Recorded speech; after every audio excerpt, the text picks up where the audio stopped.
Hello అండి, welcome back to my channel Tammineni తులసి.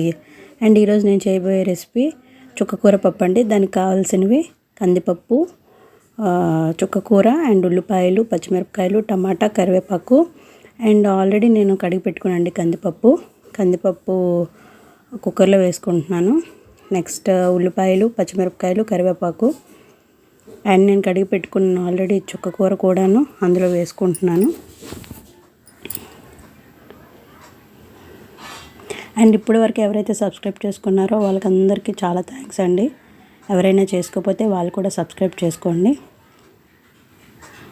కడిగి పెట్టుకున్న చుక్కకూరను కూడా నేను వేసుకున్నాను. దాని తర్వాత కొద్దిగా పసుపు వేసుకున్నానండి. అండ్ ఆయిల్ కూడా వేసుకున్నాను. ఆయిల్ వేసుకుంటే కొంచెం అడుగు పట్టుకుని, వాటర్ అయిపోయినా కూడా అడుగు పట్టుకునే ఉంటుంది.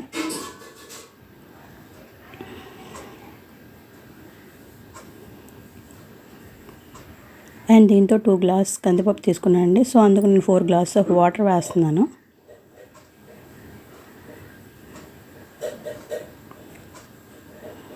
సో టమాటా కూడా వేసేసాను స్లైసెస్ కింద కట్ చేసుకొని.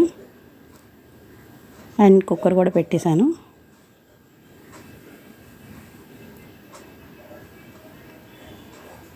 సో పక్క నేను చింతపండు నానబెట్టుకున్నాను. నేను చింతపండు కూడా వేస్తాను. అండ్ ఉడికిపోయింది, స్మాష్ చేసేసాను. అండ్ ఇందులో చింతపండు పులుపు అనేది నేను వేసాను పిండేసి. సో మొత్తం కలుపుకుంటాం. కలిపేసి కొద్దిగా సాల్ట్ కూడా వేసుకుంటాం, సరిపోయినంత సాల్ట్ వేసుకుంటామండి. కరిగిపోతుంది. సో ఇందులో కొద్దిగా కారం కూడా వేసుకుంటాం.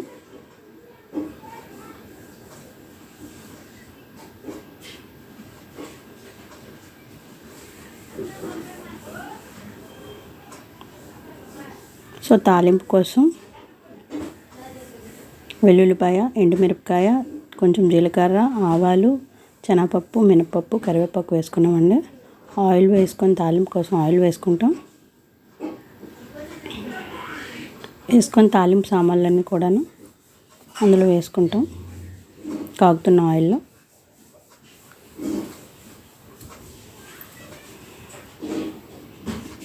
ఆల్రెడీ పప్పు చుక్కకూర బాగా ఉడికిపోయింది, అది బాగా మరిగిపోయింది కూడా అండి చింతపండు పుల్ల వేసాక.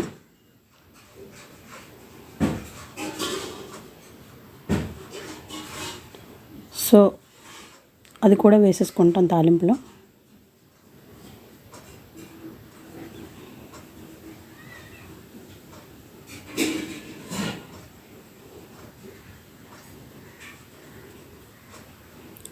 సో చుక్కకూర పప్పు రెడీ అయిపోయిందండి.